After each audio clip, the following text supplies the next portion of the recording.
Hi everybody, Wendy from Cinnamon Sweet Shop. Today we're going to do just a basic royal icing tutorial where I'm going to try to address everything as far as making the royal icing, thinning it, coloring it, as much as I can in a short video.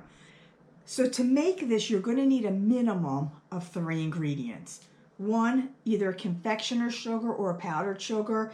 You can even do this with a sugar-free alternative such as erythritol and just put it in a high-powered food processor till it's powdered thin, or with the stevia blend as well.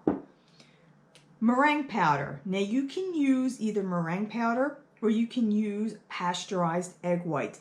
But you definitely need one of those two for this particular royal icing. I've tried the vegan icings and they just come out drippy and runny and they just don't come out the same. So a meringue powder is dried powdered egg whites, and they do add a cornstarch to it as well. I prefer this because it's shelf stable. So I buy some, it lasts a long time. If you're going to use egg whites, make sure you get pasteurized egg whites so there's no bacteria in it as well. So for this type, most of the decorating that I do, especially if I do the dot painting, the meringue powder makes the royal icing come out a little bit easier to use. It does come out different textures when you use egg whites. The egg whites I prefer in other cases where I want a nice, smooth, shiny icing to do a basic cookie decorating. But for the dot painting, I do prefer using the meringue powder.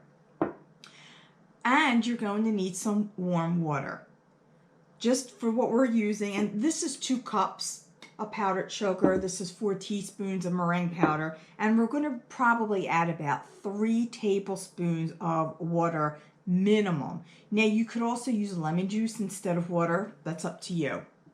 So if I'm making a big batch, I'll use my mix master. But when I make smaller amounts, I like to use the handheld. And I'm going to just, in a bowl, obviously, add in my meringue powder. And then I want to add in the 3 tablespoons of the warm water. I am going to add in some more water later on. Just for now, I'm going to do the 3 tablespoons. And I just want to keep this on low. This will fly because it's very thin. You'll get a flour, you'll get a snowful of meringue powder if you don't put it on low. I just want to beat this for a few seconds to get it foamy.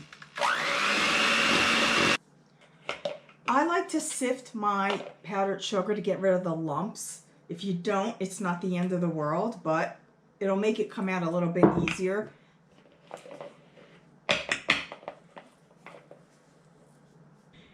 What I like to do before going ahead and beating this is just to hand mix this a little bit until most of the powdered sugar is wet, at least somewhat wet, and that way it won't fly all over the place. Also, before mixing this, I forgot to mention, if you would like, you can add in an extract, like a vanilla extract, an almond extract. Oftentimes I will do that. So now, from there, I did mix this so that's wet, but not so it won't fly all over, and I'm just going to beat this again. Now, when I beat this, I'm going to beat this probably a good 3 to 4 minutes because I want this nice and whipped. This is going from an off-white color. When it's beaten for 3 to 4 minutes, it's going to turn pure white. This is how it should look. It's nice and fluffy, shiny, and when I hold it upside down, it pretty much stays on there. This is what we call the stiff royal icing. This type is good for making roses or flowers or other types of decorating with the royal icing. Now you want to make sure once you mix this up that you keep it nice and sealed in an airtight container. Sometimes I'll put plastic wrap right on top and then put the lid on here. This can last, they say, up to 2 weeks. I've had it last longer if it's sealed properly. You also want to make sure, if you do seal this, within a day or 2, you'll notice sometimes the water will separate. So all you really have to do is just rebeat it and it should last. Again, as long as it's sealed correctly, it should last for a good while. I like to color this before I thin it down because sometimes the coloring will thin it as well. So I usually will color it. This is going to be colored black. And I will say black is probably one of the hardest colors. Black and red are usually the two hardest colors to get right. And that's because the icing is so white that you have to add a lot of the color to it. I like the gel colors, which is this. It's not the liquid that you squeeze a drop of liquid in. They do come in squeeze bottles as well with gel color. Nowadays, it's really easy to find the gel color. Used to be you can only get the liquids in the spice section of the grocery store. Now you can get a lot of the gel color. So I added some, and what you're going to notice is I don't really have a lot of icing in here, so I'm not going to need as much as if I were to color more. But sometimes this will turn a grayish color, so you have to keep adding more dark. This is like a dark gray color, and you got to mix this really, really well because you'll notice there will be a lot of streaks in here. So it's going to take a bit of a mixing, and you'll see this is a bit of a dark gray. Also, if you let it sit for a couple hours, it will darken as well. Now, I do want this a little bit darker, so I'm going to add more black to this. Generally, you would want to use a clean spatula or spoon before dipping it back in. I'm going to be using the rest of this black up in this batch, so it's not really going to matter much for me. And you're just going to keep adding it until it's almost to the color that you want it to be. All right, so this is about the darkness that I wanted. As I said, it does get darker as it sits. So I want to thin this out. I want to make this to a flooding type consistency, which is the thinnest without overdoing it. So by doing that, you just add a little bit of water. Now, this isn't going to take much water because I don't have a lot of icing, but either way, you never want to just dump water in. I always add a couple drops at a time. So I have a 1/4 teaspoon, and I'm just going to do that little bit, because a little goes a long way when it comes to thinning the icing. You can always add more water into it to thin it more. And if you accidentally thin it too much, you can add more powdered sugar. But I find it's a lot easier just to get it right the first time, rather get it right with just adding water than having to go back and add more powdered sugar. It's just easier and it's one less step. So before I add more, you'll notice it's thin, but it's still sticking to the spatula. I definitely don't want it doing that. So we go by the second rule. And the second rule is how many seconds it takes for the icing to come back together. So this is still very, very stiff for me because this is not coming back together where you can't see the lines at all. I'm going to add in some more. Just mix it real well. Notice how shiny it is. That's from partly due to the meringue powder we added in. All right, so we're going to count again. So it's 1, 2, 3, 4, 5. Well, it's more than 5 seconds. I want this for it to be the 2 to 5 seconds, preferably more like 2 seconds to get it nice and flooding consistency.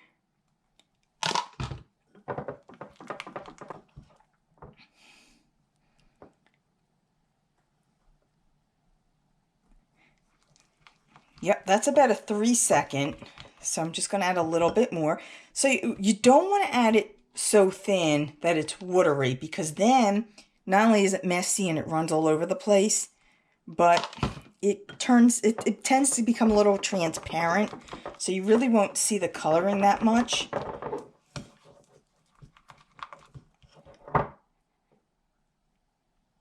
That's what I like to have. Like it's about a 2 to 3 second. Now I'm going to show you a really cool way to neatly use a pastry bag. I want to flood these heart cookies. They're my gingerbread cookies. If you don't have a pastry bag, you can spoon it on as well. But I find it easier and quicker to use a pastry bag. But they're messy, especially when you have thin icing like this. So get some plastic wrap. And by the way, I found this tip somewhere on the internet. I did not come up with this. I don't remember where I got it, so I can't take the credit. If you're out there and you came up with this idea, let me know and I'll give you the credit. All right, so I have my plastic wrap and I have my chocolate, my black icing. It's not chocolate, but you could use chocolate as well. My black royal icing, just pour it in here. And you're going to need enough, a big enough size wrap for the amount of royal icing you're going to need. And also, guys, I forgot to mention when I was mixing this, but you want to try and make sure you have enough royal icing already colored to cover what you're going to be doing, because if you run out and you have to make some more, you may not get it the exact same shade as what you originally started with on the first batch. So I have this. I'm going to just roll this up. You can do a catty corner. Make sure you have your ends that are not rolled. Roll it up in plastic. Just twist it about. I like to take the one end that is going to be on the top and make a little bit of a knot in there. Honestly, I could have used a bigger piece of plastic than this. Okay, but it's good enough. Now I have my pastry bag and I already put the coupler in here. Fold this up. And then this other tip will go right through into there. So when you're done with this, you just pull the rest of the plastic out and toss it. And your disposable pastry bag, which I actually reuse these, I clean them up, isn't really messy. Sometimes it may leak out a little, but it's still not messy. So I have my royal icing. I always keep a paper towel because I have to wipe the tip a lot, especially on thinner icing. And I have my scribe. You can use a toothpick if you don't have something like this. I always start by outlining the cookie. Notice my cookie, my bag, my tip is a little bit off on top. It's not totally touching the cookie, and I just guide the line straight across. Also, you'll see that my cookie is nice and smooth. There aren't really any dents or cracks in it. It's the beauty of working with gingerbread. I find that gingerbread's an easy cookie dough to work with. Rolled sugar cookies, I get the dents in them as well. But that's another reason why you don't want your icing to be super thin. And I'm just going around again. I'm not doing a real perfect job, as you can tell, because if it's the right consistency, it'll start to flow into the spots. And then I'm going to use that scribe to fit it in place. Notice I also don't have to put a whole lot of pressure because the icing is thin. If you squeeze the bag too much, you're going to have a mess. You're going to have icing coming right out through here. I've done that.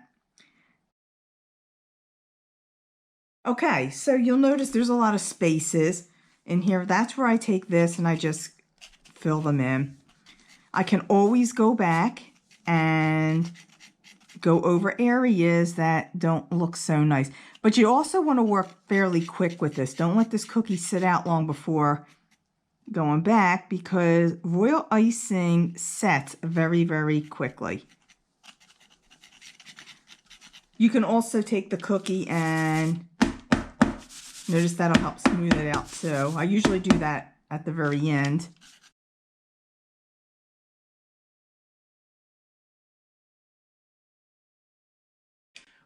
Once your cookies are dry, completely dry, I usually let these dry 5 to 8 hours, sometimes longer, depending on the humidity inside my home. But you're ready to decorate them. So stick around or stay tuned for some upcoming videos where I will be dot painting on these cookies, and I will show you how to stencil a cookie as well. See you all next time.